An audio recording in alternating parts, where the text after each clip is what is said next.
Brain rot, ou cérebro podre em inglês, foi eleita a expressão do ano em 2024, segundo o dicionário Oxford. Trata-se da degradação que o cérebro pode sofrer pela exposição massiva de conteúdos vazios e extremamente curtos, disseminados nas redes sociais, mas os perigos vão além. Num mundo cada dia mais conectado, o nosso tempo, a nossa atenção e os nossos dados, objetivos ou subjetivos, são a mercadoria mais valiosa desse conglomerado tecnológico bilionário, que faz de nós presas fáceis diante das artimanhas do algoritmo, principalmente os jovens. O Pauta e Prosa 19, o apodrecimento cerebral e o magnetismo das redes sociais, recebe hoje o Dr. Júlio Pérez, psicólogo clínico e doutor em neurociência e comportamento pelo Instituto de Psicologia da USP, e Júlio Deló, mestre em comunicação e diretor de TV aqui da TV Gazeta e o autor do livro Sedução Algorítmica. Gente, muito obrigada pela presença de vocês aqui. É um grande prazer recebê-los para falar desse assunto que é tão importante, né? E que a gente não para muito para ver o outro lado, né? As redes sociais, como a gente estava conversando aqui nos bastidores, ele é um caminho sem volta. Só que isso tem consequências para o cérebro, né, doutor? Como a gente está falando, inclusive na sua experiência clínica, os jovens, principalmente, que já nasceram hiperconectados, todos nós, né, mas principalmente os jovens, eles sofrem muito com essa questão da saturação, né, do cérebro. Por que se usa essa expressão, o cérebro podre? O que acontece com a gente com essa superexposição? Então, há uma saturação de alguns circuitos neurais por esse uso contínuo, super veloz e raso. Rápido, raso, intenso. Então, o que vai acontecendo, né, aos poucos, a gente vai saturando.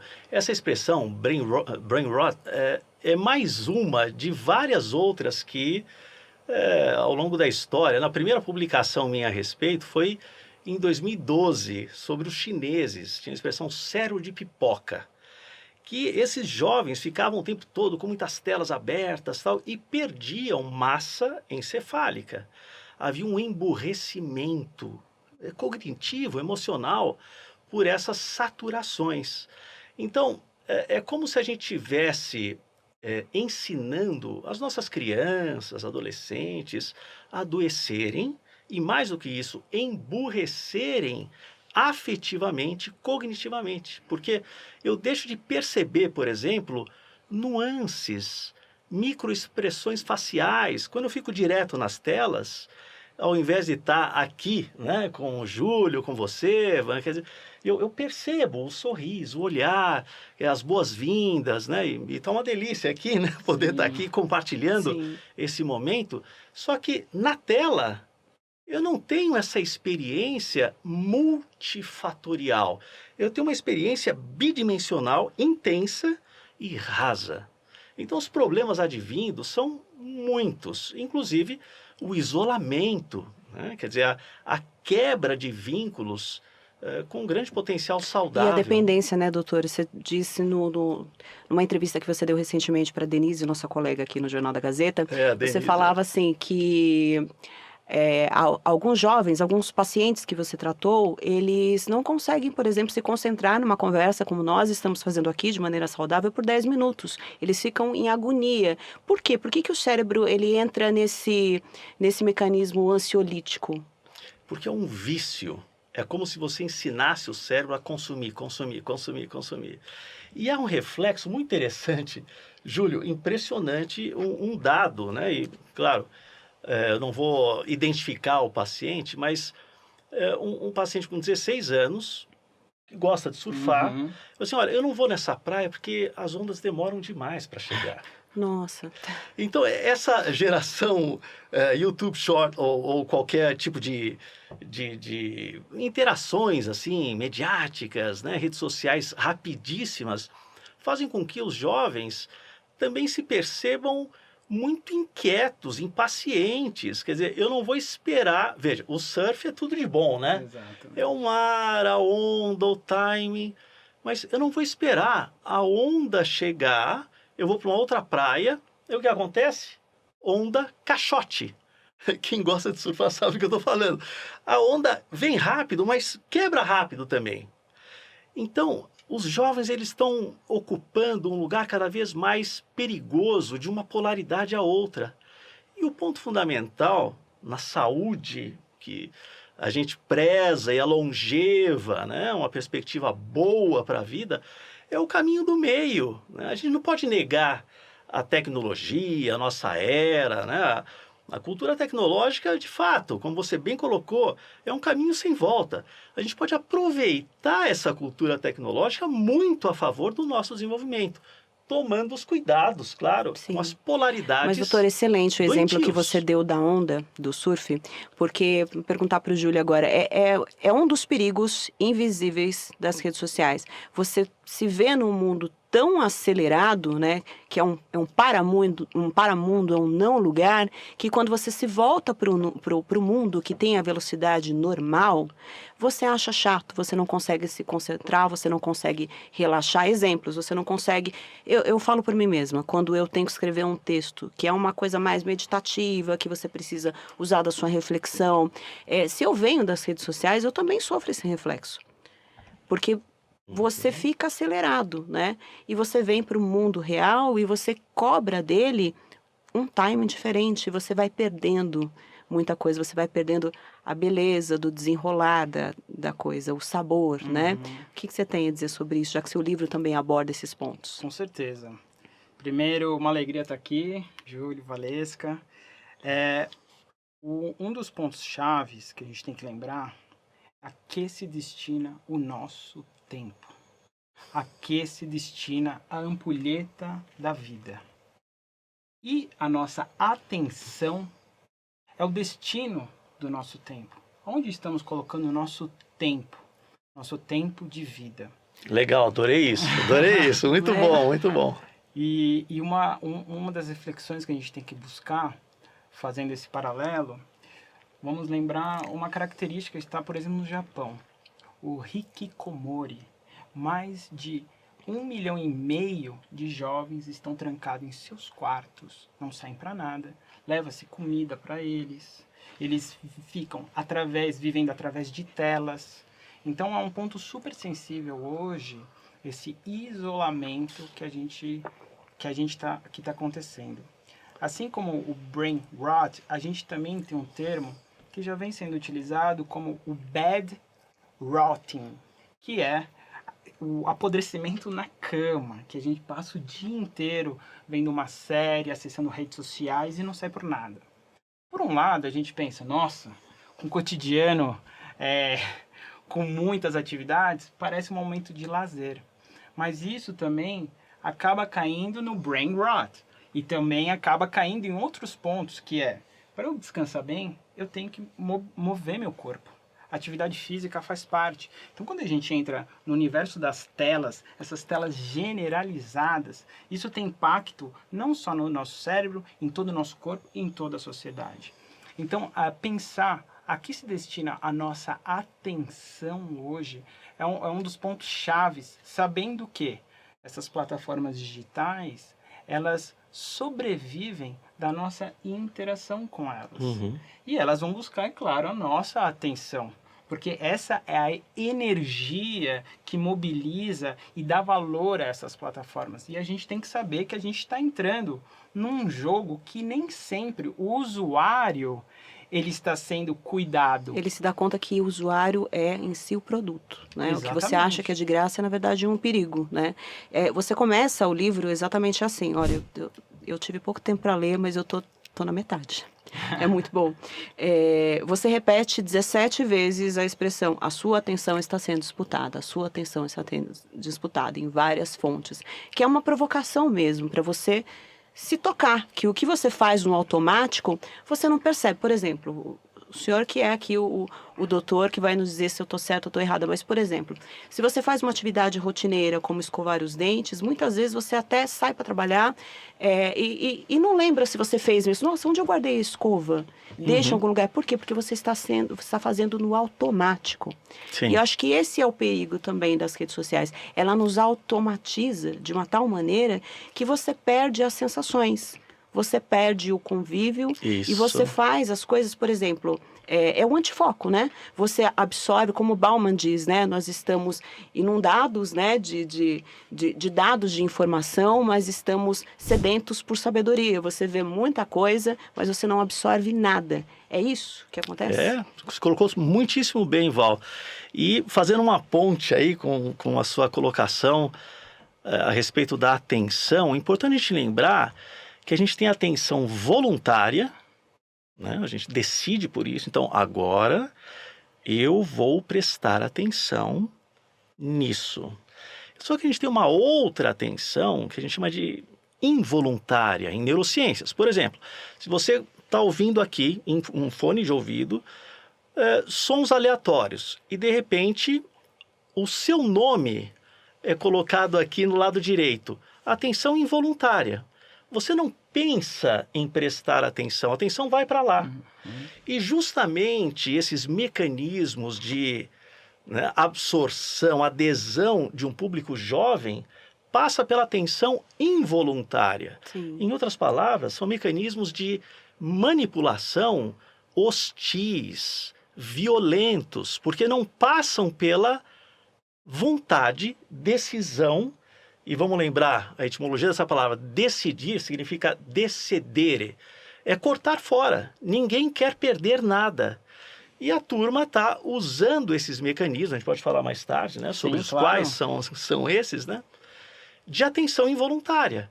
Então, é quase como se o jovem, especialmente, tivesse, vamos dizer, fosse um patinho na lagoa. Sim. Ele nem sabe que está sendo manipulado. Não, isso é ele excelente continua. para o mercado, né? Porque, como eu estava dizendo, que você é o produto, né? Nas redes sociais, nesse cyberespaço, porque e você não se dá conta, e é muito perigoso no caso de uma propaganda e eficiente, porque você fica sugestionado a ideias, a serviços, a compras, e essa ideia não enfrenta resistência, porque você não parou para refletir. Você vai no fluxo. É como se fosse uma sementinha plantada à espreita. Não é isso? No livro você fala desses dados, por exemplo, o perigo, né? Que o algoritmo hoje eu classifico como se fosse um coronavírus, né? Ele vai se adaptando, ele vai vencendo essas resistências, ele vai se dinamizando e vai se tornando cada vez mais perigoso, porque ele fica personalizado. Eu lembro que quando eu assisti há um tempo, o Dilema das Redes, que foi lançado em 2020, se não me engano, eu achei um exagero. Aquela analogia que eles fazem, para quem não viu, né, vale a pena ver. Com certeza. Aquela analogia que eles fazem com o exército. Não, agora ele não está vendo o celular, manda uma notificação de tal coisa. Não, agora ele se interessou por tal assunto, vem tal coisa. Não, olha, até a sua voz, o celular ele capta até as suas nuances, né? Nós não podemos, né, através da tela ver outras pessoas, né? A gente vai se acostumando um pouco com esse contato impessoal, mas o celular ele está vendo tudo, né? Como que você explica isso, o perigo dos dados? Exato. Ótimos pontos, Júlio, Valesca, que a gente está trazendo aqui, porque vale lembrar que o bem mais precioso que a gente tem com relação às plataformas digitais são os nossos dados. E lá está toda a nossa subjetividade. Os dados não são dados objetivos, de uma foto, seu endereço. Não, lá estão as suas emoções. As suas preferências. As suas preferências. As suas inclinações, as suas angústias, Isso. tudo. Você vai se revelando para o algoritmo e acaba que ele vai te conhecendo melhor do que você mesmo, porque você não para refletir e não passa. Você tem isso no livro também, olha, eu tô aqui, spoiler. Mas você não se ouve, né? É o não eu, né? Exato. E aí a psicologia tem um papel-chave nisso tudo. A capacidade de se ouvir. O doutor é psicólogo, neurocientista, sabe melhor do que ninguém.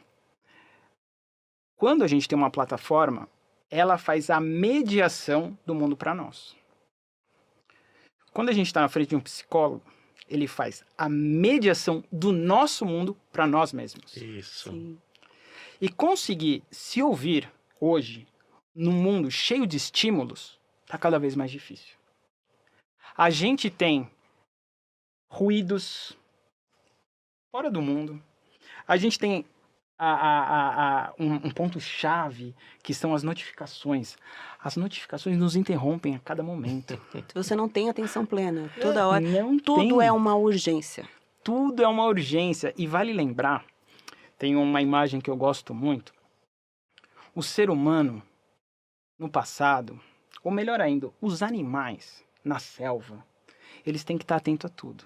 Eles conseguem uma caça, precisam proteger a caça, precisam proteger os seus filhotes.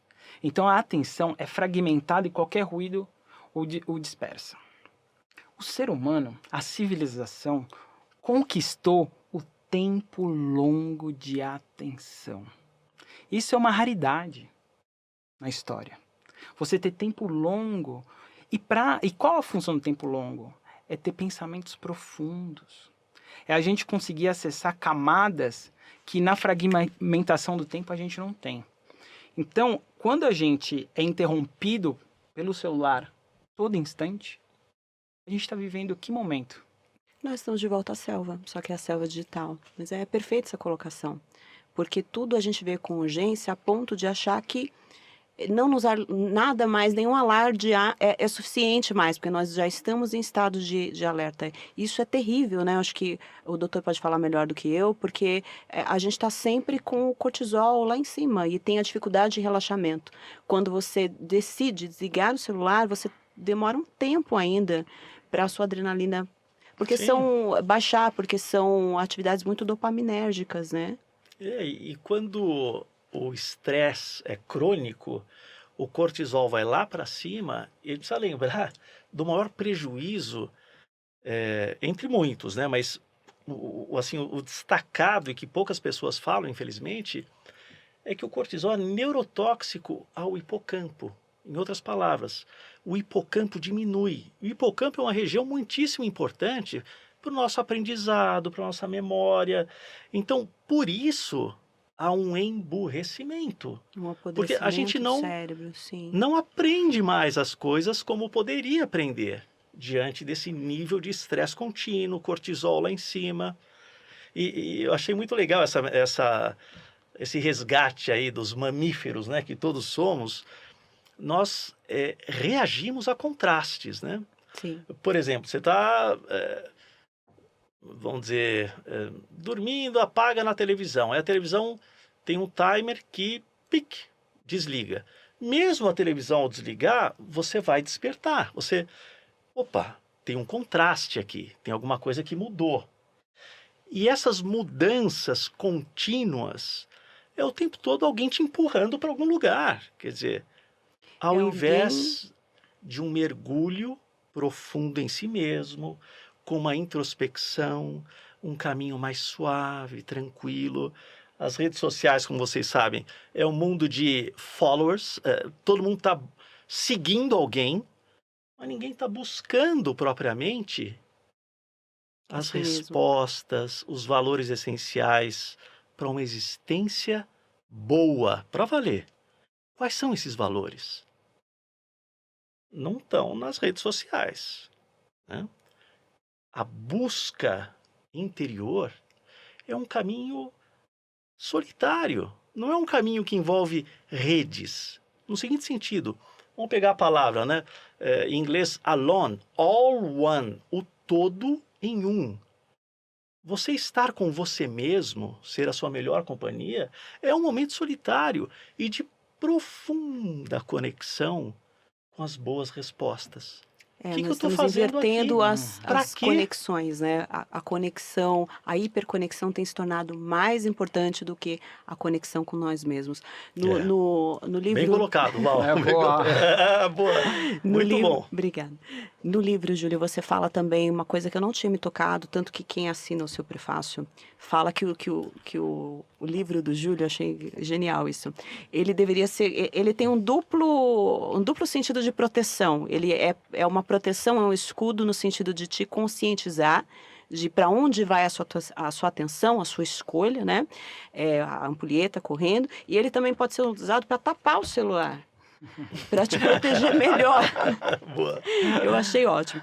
Mas, enfim, você faz uma comparação muito interessante que eu não tinha me dado conta, que dos shoppings, né, do apelo comercial que tem nos shoppings e nas redes sociais. Assim como nas redes sociais, no shopping você não tem, na maioria deles, até tem alguns que hoje tem, né, que você não se dá conta do espaço que é dia e o que é noite. Você tem os corredores, as escadas rolantes com caminho direcionado. Você parece que é livre, mas não. Você foi direcionado por aquela escada passar por determinada loja. Você é sempre impulsionado por vitrines chamativas. A mesma coisa, só que mais perigoso nas redes sociais, porque é um mercado livre full time, que você também perde a noção do dia, do noite, prejudica o seu sono e ele tá à distância de um dedo, né? Exato. Eu acho que é interessante a gente lembrar que as redes sociais, elas não são um espaço público. É um espaço privado. Tem interesses por trás. Claro. Assim como um shopping center. Eu não tenho nada contra um shopping center, nada contra uma rede social. Mas existem interesses. E muitas vezes a gente se relaciona com as redes sociais como se fosse uma praça pública. Não é uma praça pública. Aquilo pertence, ali é um jardim morado. E vale lembrar que hoje a gente não acessa mais a internet como espaço público. Tem um termo que fala a plataformização da web. Nome bonito, né? Plataformização da web. O que que é? A web é o www, que todo mundo pode criar o seu site e lá se estabelecer. No entanto, existem hoje algumas empresas que comandam essa relação com a internet. A gente não acessa a internet, a gente acessa o Google. A gente não acessa a internet, a gente acessa a Meta. A gente não acessa a internet, a gente acessa a Amazon, a gente acessa a Microsoft. Ou seja, a gente está acessando empresas e elas estão prestando um serviço, né? Mas são empresas. A internet ela é muito maior que são essas plataformas e essa plataformização da web. Então a gente tem que ter sempre clareza de que eu estou entrando numa plataforma e ela tem seus interesses. Não é um espaço público e lá elas estabelecem as regras. Elas estabelecem a arquitetura algorítmica. Elas estabelecem a nossa relação. Elas que guiam. Então se elas querem que a atenção seja cada vez mais capturada, inclusive entre usuários, elas vão criar regra. E nós vamos ter que ceder. É como se eu estivesse dando sentido. a chave para o meu algoz. Olha, pode entrar na minha casa, nos meus pensamentos, nas minhas vontades e direciona. É bem por aí e vale lembrar o design ético de programação. Existem muitas empresas e muitas pessoas, que vale lembrar que essas empresas têm pessoas por trás, que estão preocupados com design ético de programação. Só que muitas vezes o mercado fala mais forte, ou alguns interesses falam mais fortes. Quando a tecnologia serve o ser humano, ela é uma boa. Mas quando o ser humano está a serviço da tecnologia, a gente tem que pôr uma interrogação. Então, esses são pontos chaves de lembrar que nós, assim como shopping centers, redes sociais, não são espaços públicos. Doutor, uma pergunta. Eu acho que dá para a gente traçar um paralelo também com a internet, esse excesso de informação, com o paradoxo da escolha. Por isso que às vezes a gente se sente infeliz, porque a gente vê tantas opções, é tanta coisa, é quem eu quero me tornar, é o que eu quero comprar, é tudo, porque é personalizado, né? Aliás, tem outro ponto negativo que a gente vai falar daqui a pouquinho sobre isso, que é a formação de bolhas, mas ele vai te direcionando a ponto de você ter tantas opções que e para o cérebro é um esforço muito grande tomar uma decisão. Então, ou você se paralisa, né, e não decide por nada, ou você tem impulsos que você sempre vai se sentir insatisfeito, né? Que a teoria real, né, do paradoxo da escolha diz que quanto mais deveria, né? Quanto mais liberdade você tem, mais feliz você é. Mas é o contrário. Se você tem muitas opções, você se perde nas opções e mais infeliz você está diante delas. É isso. Tem muitas nuances, né, nessa questão. Porque quando você tem uma perspectiva tranquila para tomar a sua decisão, geralmente você acerta na decisão. Alguns estudos bem interessantes em neuroimagem, o que provocaram, né? Duas situações. resoluções, decisões relativamente complexas, só que em uma ocasião o indivíduo tomava essas decisões num estado de calma. Tem como você injetar para controlar, né, uma bradicardia, é tipo um propanolol, assim, né, um beta-bloqueador que deixa o coração mais tranquilo, você fica mais calmo. E tem também como você injetar um antagonista alfa que deixa o indivíduo mais acelerado.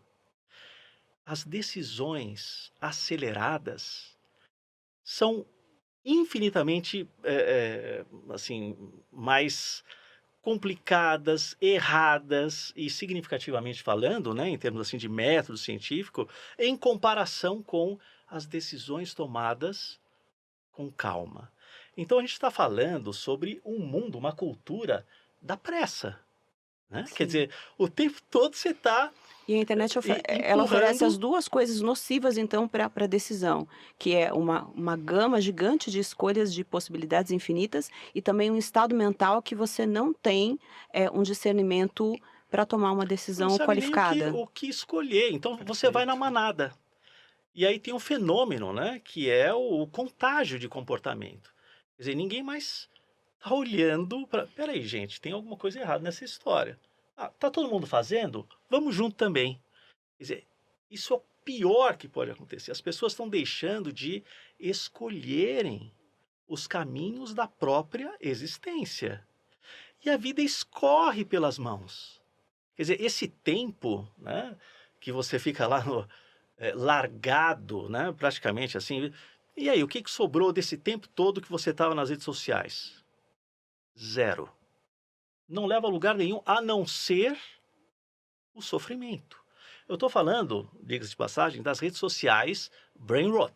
Quer dizer, rápidas, vazias, sem conteúdo nenhum, intensas e que conectam as pessoas por identificação, Sim. né? É um rosto bonito, é uma maquiagem linda. Imagine, as meninas com 14 anos de idade. Quer dizer, e aí você dá um like, assim, poxa, parece que quem está recebendo do outro lado tem uma descarga dopaminérgica. Que maravilha, like. O que é um equívoco brutal, né? Tenho 1 bilhão de seguidores. Esses caras não estão nem ligando para nada. Eu me lembro de um fotógrafo que eu gosto muito, Duran, falou assim, olha, eu investi uma vez numa, em redes sociais e tal, aí fui fazer um lançamento, né, uma exposição de umas imagens tal, que eu gostava tal, e comuniquei para o pessoal. Tinha mais de não sei quantos milhares de seguidores. Ninguém foi. E é isso que acontece mesmo, sabe? As pessoas têm um estímulo dopaminérgico com a história dos likes, mas realisticamente, quem está colocando o coraçãozinho ali, pouco se importa. Porque a cultura do descartável, É um do pouco afeto se importar. mecanizado, né? Uhum. É um afeto mecanizado, que não tem Mecanizado. o sentimento envolvido. E aí, Val, que vem uma outra série de problemaços, né, Júlio? Sim. Relacionados à comparação. Ah, o sujeito tem mais seguidores, eu tenho menos. Quer dizer, como se isso fosse Eu ia fazer parâmetro. essa pergunta mesmo, doutor. Quanto isso influencia, por exemplo, na autoestima, né? Das mulheres, dos Muito. jovens, né? Essa comparação toda, né? Parece que todo mundo... Porque também muita gente esquece, mas o Instagram, ele é um recorte da realidade. Ele não é a realidade. Ele é a parte que as pessoas querem mostrar daquilo. Sem dúvida, sem dúvida. Quer comentar? Oh, claro, claro. Eu tive a oportunidade de escrever um artigo científico com o Rodrigo Sanches, que a gente avalia os corpos femininos na mídia, né? Por que os corpos femininos e não os masculinos? Porque são as mulheres que são mais impactadas. Esse é um outro ponto, um dado muito interessante. E o termo que o Rodrigo traz são os corpos alieno, né? São corpos alienados. Eles não são reais. Eles têm filtros, eles têm poses. Tem Eles isso são... também. E vale lembrar que, geralmente, as pessoas que têm esses corpos esculpidos são pessoas que vivem disso e que têm patrocínio por trás. E que não necessariamente estão felizes. Não necessariamente estão felizes. Porque tem isso também, a rede social, ela oferece uma busca inatingível sempre. Uma busca inatingível, por isso que é um corpo idealizado. Isso impacta muitas coisas. E aí, tocando nesse ponto do pertencimento, Boa. a gente, para pertencer, corre o risco de abrir mão da nossa saúde, corre o risco de abrir mão dos nossos sonhos, das nossas vontades, das nossas crenças, dos nossos valores. O pertencimento é um tema chave para compreender esse momento que nós estamos vivendo. Porque essa manada que o Júlio trouxe é uma vontade de pertencer. Porque viver sozinho, ninguém quer. Uhum. Mas como viver junto? E para isso, a gente tem que entender o que é essa coletividade e o que nos interessa e qual é a nossa autenticidade. Aí eu venho, reforço e sublinho o valor de profissionais como o Dr. Júlio, Sim, que perfeito. estão cuidando da saúde mental e olhando, mediando essa relação da pessoa com ela mesma para que ela possa, ela própria, entender os seus valores, ela própria entender os seus objetivos, vontades e propósitos. Porque é uma falsa impressão que as redes sociais elas dão esse pertencimento, eu pertenço a um grupo, mais ou menos, né? Porque como o algoritmo ele é muito inteligente e sugestionável, ele vai sugerindo, se você faz uma busca, sei lá, por livro X, ele só vai, dali por diante, te sugerir aquele estilo, não é? Então ele vai favorecendo, ele vai endossando o seu comportamento, então você vai se ensimesmando cada vez mais e você perde o contraste que você teria com outros pontos de vista numa conversa, por exemplo. Daí vão se acentuando as bolhas e você acaba levando a polarização para onde também? Para a internet, porque você passa você tem o seu pensamento, seu próprio pensamento e escolhas tão reforçadas que você passa a ser mais intolerante com o outro. É. Que é também, eu acho que o senhor já falou sobre isso, a questão da pele psíquica, né? Que ela vai se afinando, a gente vai perdendo a tolerância, o manejo de lidar com o outro, porque as redes sociais, ela nos afasta, ela dá uma falsa noção de pertencimento, mas na verdade ela nos afasta do mundo real, é isso? É. Olha, vocês estão terapeutizados aí, então, o papo está em altas escalas aqui, olha. Estamos Gostoso, inspirados. Mas é um tema que eu gosto muito bem muito. colocado, Val, muito bem colocado. E vale lembrar que pertencer é o melhor e mais importante patrimônio que nós temos, né? Eu gosto das etimologias das palavras. O melhor. Tenere, patrimônio. Agora, não está chegando a oportunidade da decisão aos grupos que eu quero pertencer. Esse é o problema. Então, muitas vezes eu pertenço por falta de escolha. E isso já não é saudável. Todos os estudos a respeito de saúde mental no mundo consideram o pertencimento como um pilar do bem-estar. Por quê? Eu me identifico, eu sou reconhecido, eu tenho uma identidade, né? Eu sei quem eu sou, sei quem os meus pares também são, e os pares me reconhecem, assim como eu os reconheço. Só que isso não acontece nas redes sociais rápidas. Quer dizer, eu acho que eu conheço alguém porque eu fico seguindo, só que esse alguém não tem a menor ideia de que eu seja. Ele E isso revela o que não ele é quer também, né? pertencimento. Isso não é saúde mental. A saúde mental acontece quando você tem uma identidade, um respeito, uma reciprocidade em relação a um grupo saudável, né? Então, por isso, é um pilar nesses estudos todos de saúde mental no mundo, né? A despeito da cultura, pode ser qualquer cultura. Pertencer é fundamental, mas De que forma, né? E aí um ponto interessante, eu tive a oportunidade de assistir a série Adolescência, né? Não vou dar spoiler, mas uma das reflexões que tá por trás, né? A sinopse é um jovem de 13 anos é acusado, né, de um assassinato. Um jovem de uma menina. sim. É isso. Bom, o que eu gostaria de trazer? Até aqui, spoiler nenhum. Até aqui, ele é acusado, eu não Nenhum. trouxe spoiler. Sim. Isso já percebe-se no início da série. São 4 episódios, vale muito a pena assistir para provocar, Sem pra dúvida. gente pensar junto. É a primeira cena, né? É a primeira cena. Pá. E o que eu acho interessante é que, na nossa cultura, os adultos, eles apresentavam o mundo para os mais novos. Sim. Porque o mundo, os adultos sabiam onde era um lugar seguro e um lugar perigoso. Sim. E ele dava as direções. Na série, demonstra e fica claro que existem camadas.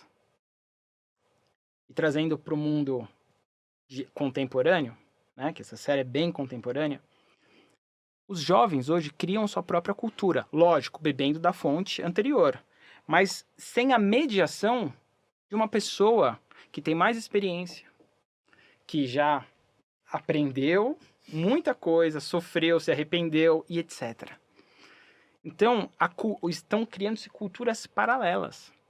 Da mesma forma para o jovem, como quando a gente fala das bolhas, dos filtros bolhas, das bolhas algorítmicas, existem grupos que pensam uma coisa e cria-se uma cultura. E uma normatização. Uma normatização, homogeneizado, todo mundo tem que pensar parecido. E ali um outro grupo e outro grupo. Num mundo como esse, eu encontro pessoas quando caminho na rua, quando eu vou de domingo na Paulista fechada, uma diversidade de perspectivas e de interesses e de vontades e de gostos, etc. Nas redes, existe uma coisa que é a geografia digital, é diferente da geografia física. Sim. A geografia digital, eu fico lá dentro e eu convivo com meus iguais. A gente conversa tanto, é uma câmara de eco. Eu só ouço o que eu quero ouvir, só falo o que o outro... E fica naquela câmara de eco. É uma bolha, uma caixa de ressonância. Quando eu saio desse grupo, saio da minha tela e vou conversar com alguém quando eu fui na padaria, quando eu fui numa farmácia, eu ouço uma conversa que está tão diferente daquele meu grupo que eu fico horas e horas e horas. Essa pessoa só pode ser louca. Só você pensa assim. Sim. Porque o meu grupo... Porque eu nunca furei a bolha. Porque eu não furei a bolha. Sim. Só que a riqueza da floresta é a diversidade. Exato. Não é a monocultura. É assim que o ecossistema funciona, exatamente. Olha, eu queria traçar um paralelo aqui que eu acho que tem muito a ver. Foi uma premonição que Guy Debord teve na década de 70, quando escreveu Sociedade do Espetáculo, porque conversa tanto com a nossa necessidade de pertencimento, né? Para pertencer, eu preciso chamar a atenção, eu preciso espetacularizar. Né? E é o que nós fazemos hoje nas redes sociais, com o nosso cotidiano, algumas pessoas que sobressaem mais do que outras, mas também sobre a comunicação de massa, como a diretriz da imagem era usada para a manipulação da comunicação de massa. Só que a diferença é que antigamente você tinha uma massa estabelecida, você tinha, por exemplo, a revista, que era físico, para consumir a revista eu tinha que ir na banca de jornal, comprar. Nossa, o adolescente que está nos ouvindo agora não sabe o que é isso. E esperar o lançamento da revista X, ir lá comprar, folhear a revista para consumir. O cinema, o lançamento de filmes, enfim...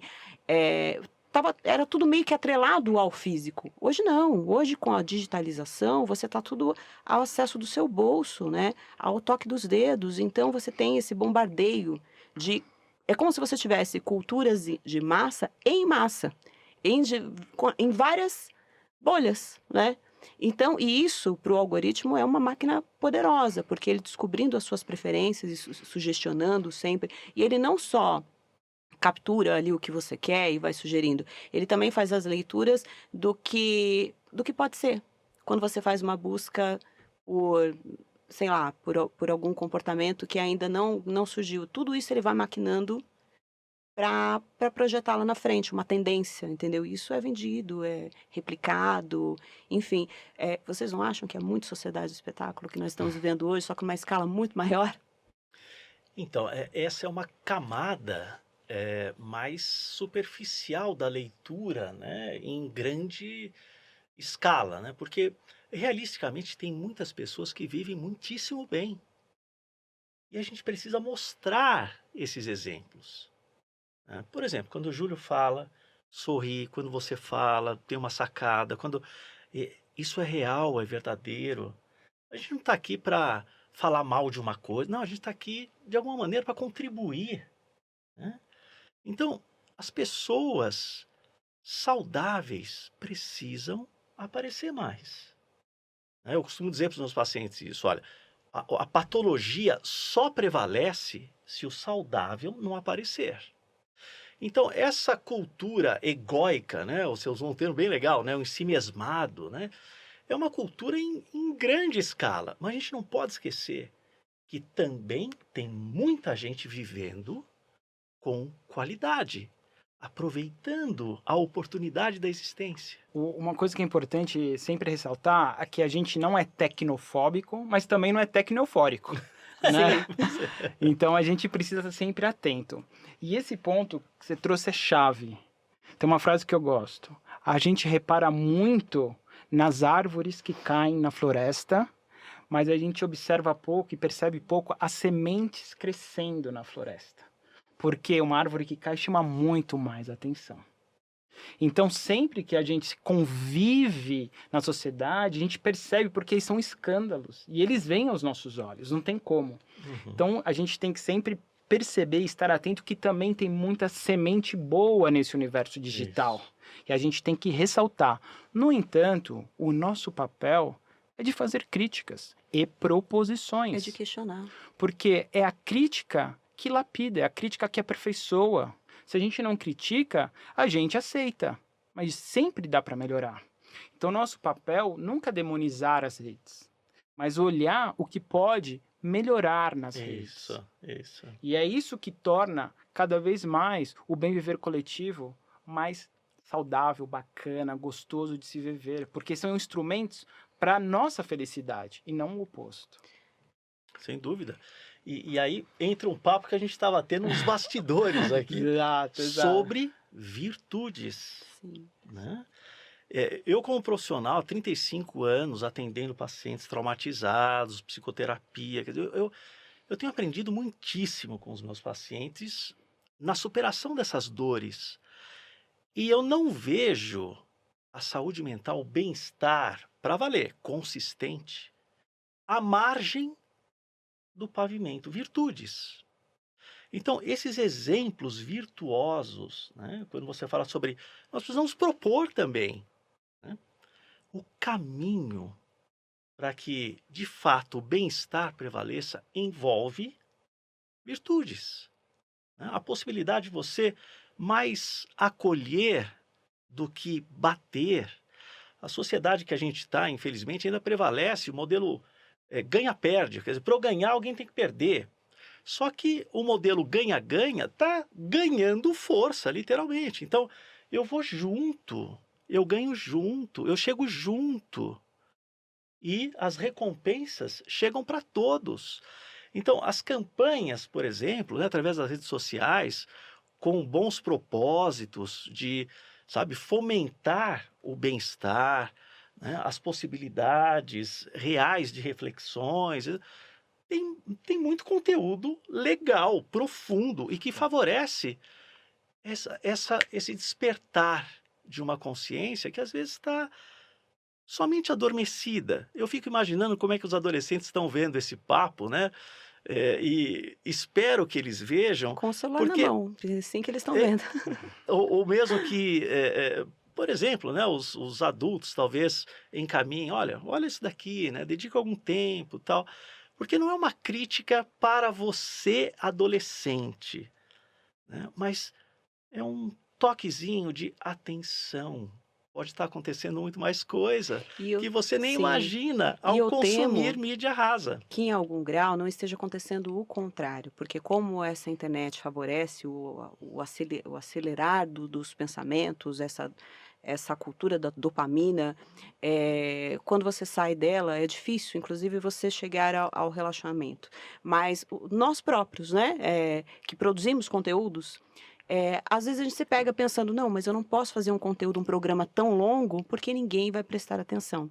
Daí eu penso, que tipo de ser humano, de profissional nós estamos nos tornando se a gente tem que, na verdade, também temos que fazer um esforço ali para caber na plataforma. Penso eu que por um bom motivo. Você faz, de repente, uma coisa mais curta para chamar a atenção dos jovens, para quem sabe ele tem, então, a paciência, despertar esse fora da bolha para um conteúdo mais longo. E eu vou além. Eu acho que esse desafio não estão só para os jovens, estão para Claro. todas as Sim, para gerações. todos, sem né? dúvida. para todos. E a gente está sendo impactado e a gente está aprendendo. Também a gente tem que ter o lugar do aprendiz. Os pais estão aprendendo. Eles também estão deslumbrados com essa tecnologia. É a Os primeira filhos também. geração, né? Todo mundo diz que é Exato. meio termo, né? Exatamente. Tecnológica e não e analógica junto, que está aprendendo junto. E a gente produziu muitos saberes, como você bem trouxe a referência do Guy Debord na sociedade do espetáculo.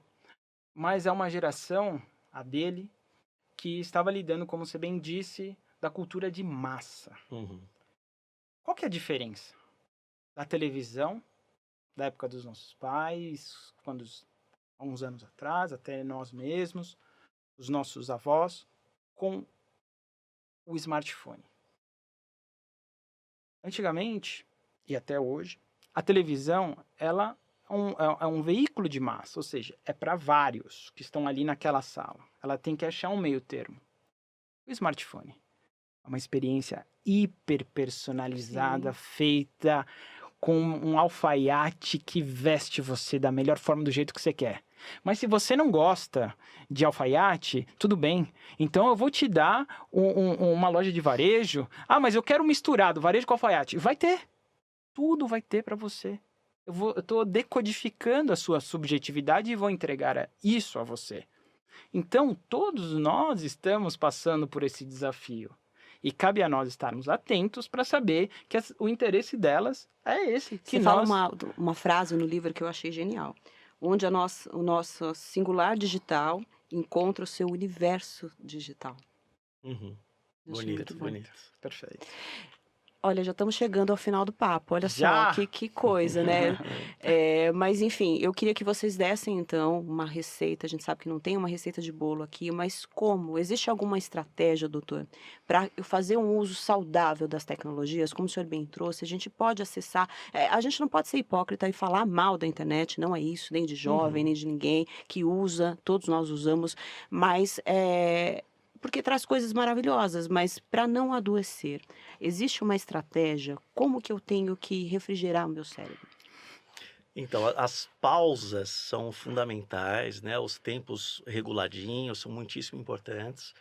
E o bom uso, por exemplo, da tecnologia, né? Por exemplo, a gente oferece um trabalho de realidade virtual em empresas de alta performance para quebrar essa intensidade toda, né, do burnout, né? As pessoas estão se esgotando justamente por essas questões da sobrecarga em circuitos neurais específicos, né? Então, essas pausas são refrigérios do sistema, né? Se você espera, vai fazer alguma outra coisa que não tem nada a ver com engajamento... Não existe um tempo ideal, não foi feito nenhum estudo que aponte, olha, é saudável até X na tela. Você não pode ficar, né, assim como em qualquer situação, mais de 1h30, assim, completamente contraindicado em uma determinada situação. Então, os breaks são muito importantes, né? E essas pausas de realidade virtual têm surtido muito efeito porque refrigeram os circuitos neurais, favorecendo assim o bem-estar, o tônus vital. Felizmente, a gente está conseguindo tirar muita gente da linha de burnout com essas estratégias. Agora, a gente precisa também propor caminhos. Foi o que eu escrevi no meu livro recente, Razão e Prática, um livro de 100 páginas, letras grandes, fotografias. Para caber na nossa realidade atual. Exatamente. Mas assim, com a intenção... imediatismo. Justamente, a editora falou assim, Júlio, você quer que realmente muitas pessoas leiam o seu livro? Quero. Então, no máximo 100 páginas, letras grandes e muitas fotos. Então, eu dou ali o passo a passo da saúde mental longeva, que envolve, entre outros pontos, as virtudes. Então, de uma maneira tranquila, prática, objetiva. Então, quem quiser acessar esse livro, está disponível tanto impresso como online. O meu site clinicajuliopérez.com.br. Facilmente vocês acessarão o livro. É um É um bom caminho. exemplo, é um bom exemplo de bom uso da internet. Maravilhoso isso. uso. Júlio, e você, quais são as suas dicas, digamos assim, para a gente conviver melhor com as tecnologias, para que elas não façam tão mal, ou que pelo menos tenhamos consciência do quanto elas podem nos fazer mal e driblar ali, dar um olé e vou usar para o meu benefício, não ser usado. Maravilha. Existem inúmeras possibilidades. No livro, eu trago contrapontos propositivos, que são caminhos para a nossa autonomia em relação às telas. Existem vários, de forma coletiva, como o design ético de programação, como a gente pensar as empresas como empresa B, enfim. Existem inúmeros coletivos, a regulação das plataformas. Isso é uma causa nossa. Mas no livro eu ressalto 5 pontos, sublinho agora, né, esses 5 pontos para a gente lidar com as redes, que são os rituais, o sono, o repouso atencional. O que você diz como rituais é, por exemplo, o que marcam a nossa existência em sociedade, o jantar, o amigo. Exato. Eu vou falar os 5 e aí eu posso especificar. Então, os rituais, o sono, o repouso atencional, o espaço para escuta e o propósito. Os rituais, eles têm um papel para dar limite a essa sedução algorítmica. Inclusive, no livro tem várias ilustrações também, doutor. Sim, como que ele chama? Homo digitalis. Homo digitalis. Quando digitalis, né? Porque às vezes é só like exato. e homos rolares. Exato, são ilustrações que faz uma ambiguidade poética da nossa digital com os seres de cabeça, com o dedo, né? Que é a nossa digital batendo numa tela constantemente, né? As ilustrações são de Lívia de Castro, são brilhantes. Então, nesses pontos, nos 5 pontos, rituais. A hora que você vai comer, dá um tempo nas telas. Vale lembrar que Steve Jobs não deixava os filhos jantarem no tablet, Sim. era um momento de família. Então, existem inúmeros rituais que nós podemos ter no nosso cotidiano para trazer de dar volta limite, a presença plena, dar limite à sedução algorítmica e à economia da atenção. O sono é ponto-chave da nossa cultura. Jonathan Crary fala que o sono acabou, né? E eu concordo, porque a gente está cada vez mais diante de telas e a gente não dorme. Aquela luz dificulta a produção da glândula pineal, a melatonina. E aquilo tem impactos no nosso corpo, no nosso organismo. Então a gente tem que ter rotina de sono. O ciclo circadiano é fundamental. Tela, você também não sabe quanto é dia, quanto é noite. O seu cérebro também, né? O doutor pode explicar melhor com relação a isso. Mas você olhando para a tela, você não tem... Você afeta o seu relógio biológico. Então, por isso que você não consegue dormir. Você precisa dar um tempo, não é? Não recomenda-se desligar o celular, deixar ele longe de você para sua... Como chama? Agora, a glândula pineal segrega melatonina. Isso, melatonina. E o ritmo circadiano. Quer dizer, e hoje as pessoas é fundamental para a saúde. Não usam a melatonina naturalmente, elas tomam a melatonina porque não conseguem desligar. E vale lembrar, se a gente não dorme bem, a gente não pensa bem, a gente não sente bem, as nossas emoções e humor sobem e descem. Ou seja, existe uma fadiga decisional. Eu escolho mal. O terceiro ponto. Repouso da atenção, repouso atencional. É fundamental repousar a atenção. Existem inúmeras formas de repousar a atenção. Alguns estudos, como o do Kaplan, diz que o melhor lugar para a gente repousar é na natureza. Porque na cidade, se eu sou um flaner que ando para cá, ando para lá, existe a buzina, existe o ruído, tem que desviar das pessoas, mas na natureza a gente costuma acalmar a nossa atenção, e isso é o refrigério que o doutor super trouxe, muito lúcido, muito claro, a importância desse repouso da atenção. Só que tem um ponto. Quando a gente repousa a nossa atenção, a gente pensa. Vem pensamentos, vem vozes dentro de nós. Sim. E muitas vezes a gente não quer ouvir essas vozes. Então, novamente, ali é um gatilho para pegar a tela. Então, espera. Tá difícil se ouvir sozinho? Tem profissionais para isso que podem te ajudar. Então, esse espaço para escuta é o quarto ponto. A gente tem que se ouvir. E quando a gente se ouve, a gente consegue escolher melhor. A gente entende quem nós somos, quais são os nossos valores, quais são os nossos quereres, o que eu quero, qual que é a minha vontade, qual que é o meu objetivo, qual que é o meu propósito. De verdade. De verdade. Porque, Sem intermediários. sem intermediários. Porque se a gente não sabe Sim. o que a gente quer no mundo da economia da atenção, dessa sedução algorítmica, as plataformas sabem o que elas querem. O mundo sabe Isso o que eles querem. Essas empresas que não, novamente, sem tecnofobia, mas também sem tecnoforia. Elas têm os propósitos claros. Mas antes de tudo, para entrar nesse caminho, eu tenho que lembrar qual que é a minha agenda, quais são os meus propósitos. É isso, gente. Sensacional esse bate-papo aqui. Agradeço muito a presença de vocês. Super é isso. obrigado. Pauta e Prosa 19, o apodrecimento cerebral e o magnetismo das redes sociais fica por aqui. Eu agradeço imensamente a presença dos meus convidados, o Dr. Júlio Pérez, que é psicólogo clínico e doutor em neurociência e comportamento pelo Instituto de Psicologia da USP, e o Júlio Deló, que é mestre em comunicação, diretor de TV aqui da TV Gazeta e o autor do livro Sedução Algorítmica. Contribuíram para a realização deste episódio do Pauta e Prosa, na pauta o Tiago Lacerda, a produção de Natália Galego, estagiária Mariana Costa, nos trabalhos técnicos a Gisele Sartini, iluminação Rafael Félix, sonoplastia Renan Ramos e estagiários de mídia Pedro Silveira e Júlia Safra. E apresentação e roteiro por mim, Valesca Quintela. Obrigada.